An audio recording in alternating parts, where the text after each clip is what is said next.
शनिवार व्रत की कथा। तो एक बार बोलिए प्रेम से शनि महाराज की जय। एक समय की बात है, सभी नवग्रह सूर्य, चंद्रमा, मंगल, बुध, बृहस्पति, शुक्र, शनि, राहु और केतु में विवाद छिड़ गया। विवाद का कारण था कि इनमें से सबसे बड़ा कौन है। कोई निर्णय न होने पर सभी देवराज इंद्र के पास निर्णय कराने पहुँचे। इंद्र किसी एक का पक्ष नहीं ले सकते थे, इसीलिए उन्होंने निर्णय देने में अपनी असमर्थता जताई। परंतु उन्होंने उन सबको पृथ्वी पर राजा विक्रमादित्य के पास जाने की सलाह दी, क्योंकि राजा विक्रमादित्य अति न्यायप्रिय थे। इंद्र ने कहा कि वे ही इसका निर्णय कर सकते हैं। इंद्र की सलाह से सभी ग्रह एक साथ राजा विक्रमादित्य के पास पहुँचे और अपने आने का कारण बताया।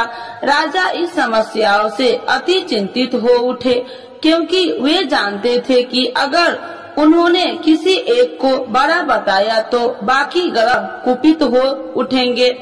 तब राजा को एक उपाय सूझा। उन्होंने सुवर्ण, रजत, कश्य, पीपल, सीसा, रंगा, जाष्टा, अभर्ग और लोहे से 9 सिंहासन बनवाए और उन्हें इसी क्रम से रख दिया। राजा विक्रमादित्य ने उस सब से निवेदन किया कि आप सभी अपने सिंहासन पर स्थान ग्रहण करें। जो भी अंतिम सिंहासन पर बैठेगा वही सबसे छोटा होगा। लोहे सिंहासन सबसे अंत में था, इस अनुसार लोहे सिंहासन पर बैठने वाला सबसे छोटा होगा। शनि देव सबसे अंत में लोहे सिंहासन पर बैठे तो इसीलिए वही सबसे छोटे कहलाए। शनि देव को लगा कि राजा ने यह जानबूझकर किया है, इसीलिए उन्होंने कुपित होकर राजा से कहा, राजा तू मुझे नहीं जानता।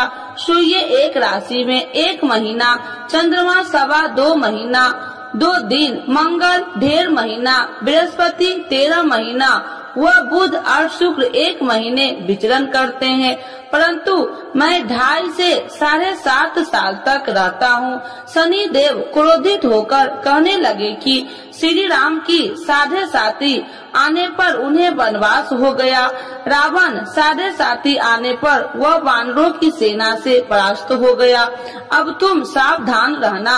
ऐसा कहकर शनि देव वहाँ से चले गए। इसके बाद अन्य देवताओं ने भी वहाँ से प्रस्थान कर लिया। कुछ समय बाद राजा की 7.5 आई, तब शनि देव घोड़े के सौदागर बनकर वहाँ आए। किसी ने राजा को सूचना दी कि कोई घोड़े का सौदागर आया है तथा उसके पास जो घोड़ा है वह बहुत बढ़िया है। राजा ने यह समाचार सुनकर अपने अश्वपाल को उस सौदागर से घोड़े खरीदने का आदेश दिया। अश्वपाल ने कई अच्छे घोड़े खरीदे। वह एक सर्वोत्तम घोड़े को राजा को सवारी हेतु दिया। राजा जैसे ही उस घोड़ा पर बैठा वैसे ही वह घोड़ा भागकर वन की ओर चल गया। वन में काफी अंदर पहुँच वह घोड़ा गायब हो गया और राजा भूख प्यास जंगल में भटकता रहा। भटकते भटकते राजा को बेहद प्यास लगी। तब एक ग्वाले ने उसे पानी पिलाया। राजा ने प्रसन्न होकर उसे अपनी अंगूठी दे दी। वह अंगूठी देकर राजा आगे चल दिया और एक नगर में पहुंचा। वहां उसने अपना नाम उज्जैनी निवासी बिका बताया। वहां एक सेठ की दुकान से उसने जल इत्यादि पिया और कुछ विश्राम भी किया। भाग्यवश उस दिन सेठ की बड़ी बिक्री हुई। सेठ खुश होकर उसे खाना खिलाने के लिए अपने साथ घर ले गया। वहाँ उसने एक खूंटी देखी जिस पर एक हार टंगा था। राजा ने देखा कि खूंटी उस हार को निगल रही है और थोड़ी देर में पूरा हार गायब हो गया। सेठ ने समझा कि बीका ने हार चुरा लिया। उसने बीका को कोतवाल के पास पकड़वा दिया। फिर राजा ने भी उसे चोर समझकर उसके हाथ और पैर काट दिए। वह चैरंगिया बन गया और नगर के बाहर फिकवा दिया गया। वहाँ से एक तेली निकल रहा था। उसे राजा पर दया आई और उसने बीका को अपनी गाड़ी में बैठा लिया। वह अपनी जीभ से बैल को हाँकने लगा। उस काल राजा की शनि दशा समाप्त हो गई। वर्षा ऋतु आने पर राजा मल्हार गाने लगा। तब वह जिस नगर में था वहाँ की राजकुमारी मन भावनी को वह इतना भाया कि उसने मन ही मन प्रण कर लिया कि वह उस राग गाने वाले से ही विवाह करेगी। उसने दासी को राग गाने वाले को ढूंढने के लिए भेजी। दासी ने बताया कि वह एक चौरंगिया है, परंतु राजकुमारी न मानी।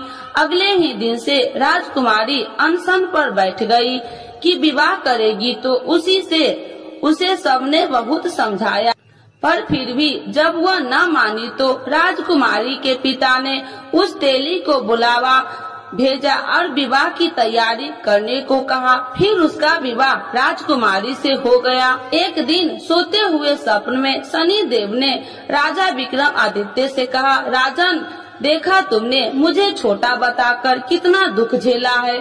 तब राजा ने उनसे क्षमा मांगी और प्रार्थना की, हे शनिदेव, जैसा दुख मुझे दिया है किसी और को न देना।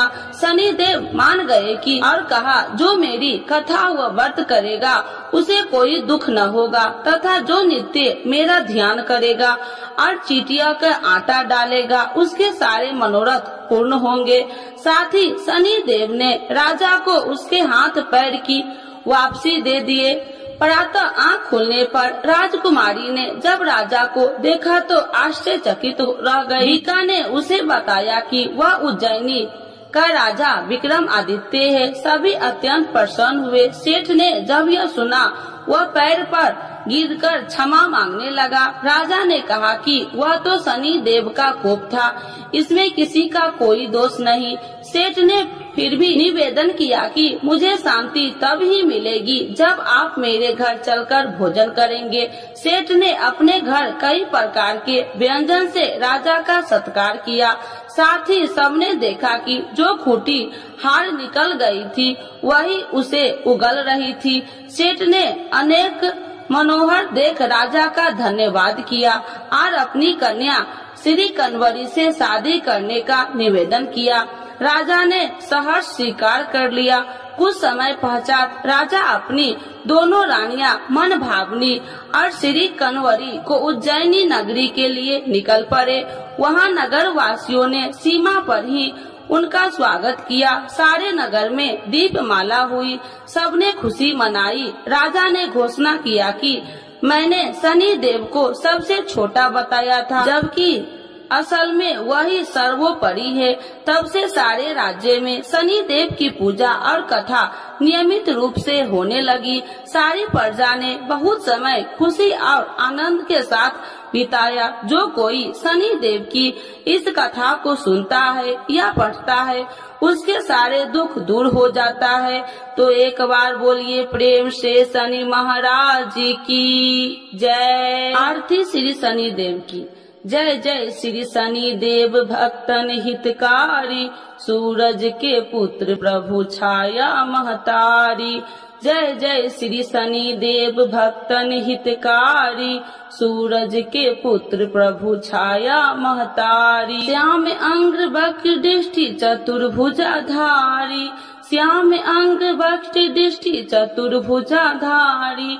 नीलांबर धार नाथ गज की असवारी, नीलांबर धार नाथ गज की असवारी। जय जय श्री शनि देव भक्तन हितकारी, सूरज के पुत्र प्रभु छाया महतारी। क्रीट मुकुट शीश सहज दीपत है लीलारी, क्रीट मुकुट शीश सहज दीपत है लीलारी। मुक्तन की माल गले शोभित बलिहारी, मुक्तन की माल गले शोभित बलिहारी। जय जय श्री शनि देव भक्तन हितकारी, सूरज के पुत्र प्रभु छाया महतारी। मोदक और मिष्ठान चढ़त पान सुपारी, मोदक और मिष्ठान चढ़े चढ़ती पान सुपारी, लोहा तिल तेल उड़द महर्षि है अति प्यारी, लोहा तिल तेल उड़द महर्षि है अति प्यारी। जय जय श्री शनि देव भक्तन हितकारी, सूरज के पुत्र प्रभु छाया महतारी। देव दनुज ऋषि मुनि सुमरत नर नारी, देव दनुज ऋषि मुनि सुमरत नर नारी। विश्वनाथ धरत ध्यान हमें शरण तुम्हारी, विश्वनाथ धरत ध्यान हमें शरण तुम्हारी। जय जय श्री शनि देव भक्तन हितकारी, सूरज के पुत्र प्रभु छाया महतारी। एक बार बोलिए प्रेम से शनि देवता की जय, छाया माता की जय, सूर्य भगवान की जय। शनिवार के दिन जरूर सुने हनुमान जी की कथा। तो एक बार बोलिए प्रेम से हनुमान जी की जय।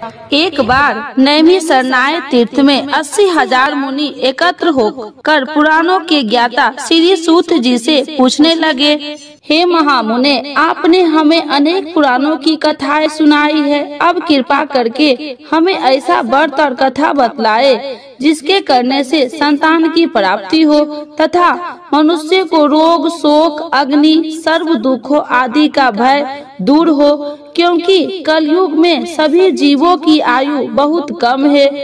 फिर इस पर उन्हें रोग चिंता के कष्ट लगे रहते तो फिर वही श्री हरि के चरणों में अपना ध्यान कैसे लगा सकेंगे। श्री सूत जी बोले, हे मुनियों, आपने लोक कल्याण के लिए बहुत ही उत्तम बात पूछी है। एक बार युधिष्ठिर ने भगवान श्री कृष्ण से लोक कल्याण के लिए यही प्रश्न किया था। भगवान श्री कृष्ण और युधिष्ठिर का संवाद तुम्हारे सामने कहता हूँ, ध्यान देकर सुनो। एक समय पांडवों की सभा में श्री कृष्ण जी बैठे हुए थे। तब युधिष्ठिर ने भगवान श्री कृष्ण से प्रश्न किया कि हे प्रभु नंद नंद गोविंद, आपने मेरे लिए अनेक कथाएं सुनाई है, आज आप कृपा करके ऐसा व्रत या कथा सुनाइए जिसके करने से मनुष्यों को रोग चिंता का भय समाप्त हो और उसको पुत्र की प्राप्ति हो। हे प्रभु, बिना पुत्र के जीवन व्यर्थ है, पुत्र के बिना मनुष्य नरकगामी होता है, पुत्र के बिना मनुष्य पितृ ऋण से छुटकारा नहीं पा सकता है और न ही उसका पुनग नामक नरक से उद्धार हो सकता है। अतः पुत्रदायक व्रत बतलाइए। श्री कृष्ण भगवान बोले, हे राजन, मैं एक प्राचीन इतिहास सुनाता हूँ, आप उसे ध्यान पूर्वक सुनो। कुंडलपुर नामक एक नगर था, उसमें नंदा नामक एक ब्राह्मण रहता था।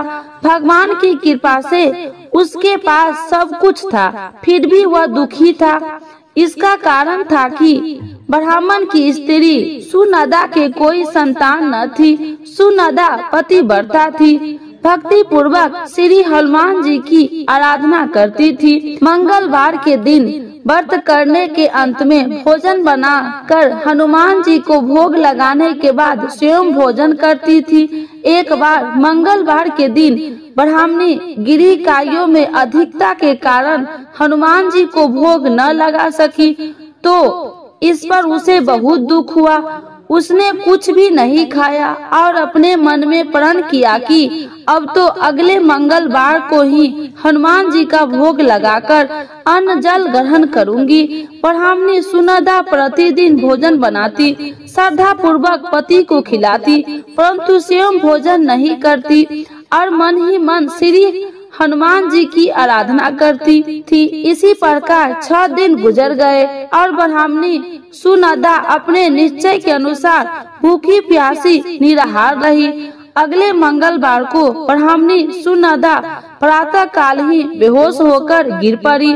ब्राह्मणी सुनदा की इस असीम भक्ति के प्रभाव से श्री हनुमान जी बहुत प्रसन्न हुए और प्रकट होकर बोले, सुनदा, मैं तेरी भक्ति से बहुत प्रसन्न हूँ, तू उठ और वर मांग।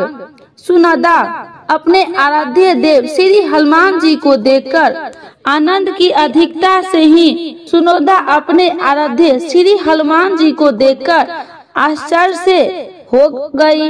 इस श्री हनुमान जी के चरणों में गिरकर बोली, हे प्रभु, मेरी कोई संतान नहीं है, कृपा करके मुझे संतान प्राप्ति का आशीर्वाद दे, आपकी अति कृपा होगी। श्री महावीर जी बोले, तेरी इच्छा पूर्ण होगी, तेरे एक कन्या पैदा होगी, उसके अष्टांग प्रतिदिन सोना दिया करेगी। इस प्रकार कहकर श्री महावीर जी अंतर ध्यान हो गए। ब्राह्मणी सुनंदा बहुत हर्षित हुई और सभी समाचार अपने पति से कहा। ब्राह्मण देव कन्या का वरदान सुनकर कुछ दुखी हुए, परंतु सोना मिलने की बात सुनी तो बहुत प्रसन्न हुई। विचार किया कि ऐसी कन्या के साथ मेरी निधरता ही समाप्त हो जाएगी। श्री हनुमान जी की कृपा से वह ब्राह्मणी गर्भवती हुई और 10वें महीने में उसे बहुत ही सुंदर पुत्री प्राप्त हुई। वह बच्ची अपने पिता के घर में ठीक उसी तरह से बढ़ने लगी जिस प्रकार शुक्ल पक्ष का चंद्रमा बढ़ता है। 10वें दिन में ब्राह्मण ने उस बालिका का नामकरण संस्कार करवाया। उसके कुल पुरोहित ने उसका बालिका का नाम रत्नावली रखा, क्योंकि वह कन्या सोना प्रदान किया करती थी। इस कन्या ने पूर्व जन्म के बड़े ही विधान से मंगल देव का व्रत किया था। रत्नावली का अष्टांग बहुत सा सोना देता था। उस सोने से नंदा ब्राह्मण बहुत ही धनवान हो गया। अब ब्राह्मणी भी बहुत अभिमान करने लगी थी। समय बीतता रहा। वो अब रत्नावली 10 वर्ष की हो चुकी थी। एक दिन जब नंदा ब्राह्मण प्रसन्न चित्त था, तब सुनंदा ने अपने पति से कहा, मेरी पुत्री रत्नावली विवाह के योग्य हो गई है, अतः आप कोई सुंदर तथा योग्य वर देकर इसका विवाह करा दे। यह सुन ब्राह्मण बोले, अभी तो रत्नावली बहुत छोटी है।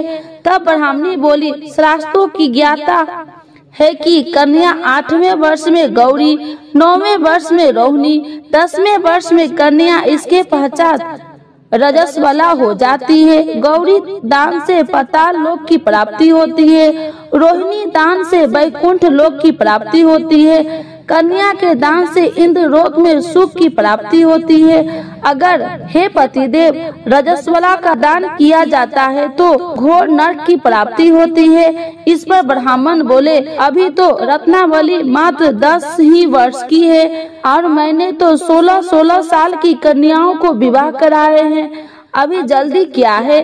तब ब्राह्मणी सुनंदा बोली, आपको तो लोभ अधिक हो गया है।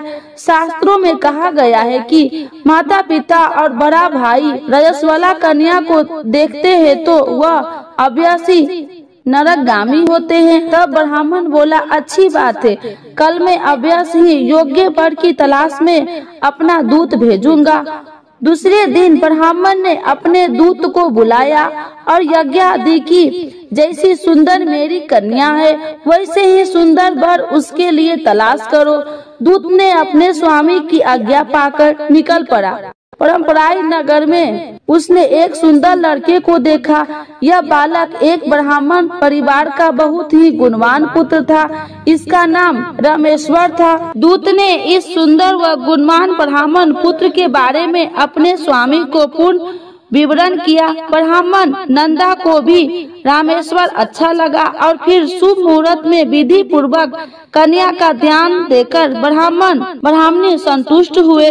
परंतु ब्राह्मण के मन में तो लोभ समाया हुआ था। उसने कन्या दान तो कर दिया था, वह बहुत खित्र भी किया था। उसने विचार किया कि रत्नावली तो अब चली जाएगी और मुझे इससे जो सोना मिलता था वह अब मिलेगा नहीं। मेरे पास जो धन था कुछ तो इसके विवाह में खर्च हो गया और जो शेष बचा है वो भी कुछ दिनों के पश्चात समाप्त हो जाएगा।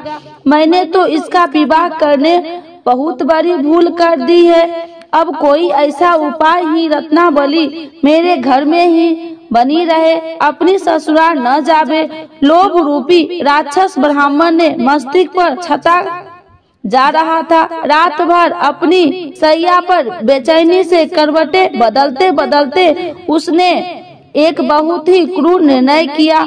उसने विचार किया कि जब रत्नावली को लेकर उसका पति रामेश्वर अपने घर के लिए जाएगा तो वह मार्ग में ही छिपकर रामेश्वर का वध कर देगा और अपनी लड़की को अपने घर लावेगा, जिससे नियमित रूप से उसे सोना भी मिलता रहेगा और समाज का कोई मनुष्य उसे दोष भी नहीं दे सकेगा। प्रातः काल हुआ। नंदा और सुनंदा ने अपनी जमाई तथा लड़की को बहुत सारा धन देकर विदा किया।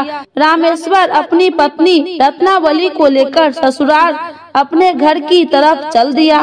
ब्राह्मण नंदा महालोभी के वशीभूत में हो अपनी मति खो चुका था। पापी पुण्य को उसे विचार न रहा था।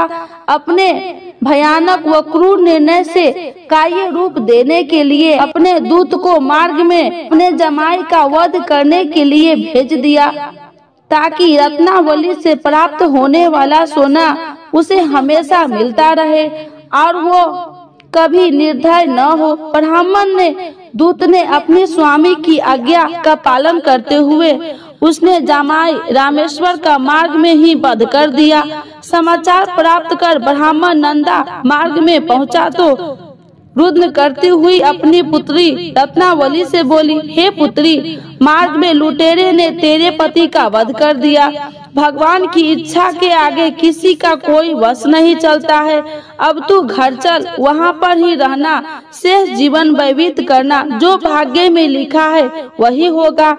अपने पति की अकाल मृत्यु से रत्नावली बहुत दुखी हुई। क्रंदन व रुदन करते हुए अपने पिता से बोली, हे पिताजी, इस संसार में जिस स्त्री का पति नहीं है उसका जीवन व्यर्थ है। मैं अपने पति के साथ ही अपने शरीर को जला दूंगी और सती होकर अपने इस जन्म को माता पिता के नाम तथा सास ससुर के यश को सार्थक करूंगी। ब्राह्मण नंदा अपनी पुत्री रत्नावली के वचनों को सुनकर बहुत दुखी हुआ। विचार करने लगा, मैंने व्यर्थ ही जमाई का वध का पाप अपने सिर लिया। रत्नावली को उसके पीछे अपने प्राण तक देने की तैयार है। मेरा तो दोनों तरफ से मरण हो गया। धन तो अब मिलेगा नहीं। जमाई वध के पाप के फल स्वरूप यम यातना भी भुगतनी पड़ेगी। यह सोचकर वह बहुत खिन्न हुआ। रामेश्वर की चिता बनाई गई। रत्नावली सती होने की इच्छा से अपने पति का सिर अपनी गोद में रखकर चिता में बैठ गई। जैसे ही रामेश्वर की चिता को अग्नि लगाई गई, वैसे ही प्रसन्न होकर मंगल देव वहाँ प्रकट हुए और बोले, हे रत्नावली, मैं तेरी पति भक्ति से बहुत प्रसन्न हूँ, तू वर मांग। रत्नावली ने अपने पति का जीवन दान मांगा। तब मंगल देव बोले, रत्नावली, तेरा पति अजर अमर है, यह महाविद्वान भी होगा और इसके अतिरिक्त तेरी जो इच्छा हो वर मांग से। तब रत्नावली बोले, हे ग्रहों के स्वामी, यदि आप मुझ पर प्रसन्न हो तो मुझे यह वरदान दीजिए कि जो भी मनुष्य मंगलवार के दिन प्रातः काल लाल पुष्प लाल चंदन से पूजा करके आपका स्मरण करे, उसको रोग व्याधि न हो, सर्व जनों में कभी वियोग न हो, सर्प अग्नि तथा शत्रुओं का भय न रहे। जो स्त्री मंगलवार का व्रत करे वह कभी विधवा न हो। मंगल देवता तथा अस्तु कहकर अंतर ध्यान हो गए। रामेश्वर मंगल देव की कृपा से जीवित हो उठा। रत्नावली अपने पति को पुनः प्राप्त कर बहुत प्रसन्न हुई और मंगल देव का व्रत करके मंगलवार को करने व्रतराज और मंगल देव की कृपा से इस लोक में सुख यशवर को भोगते हुए अंत में अपने पति के साथ स्वर्ग लोक गई। बोलिए हनुमान जी की जय।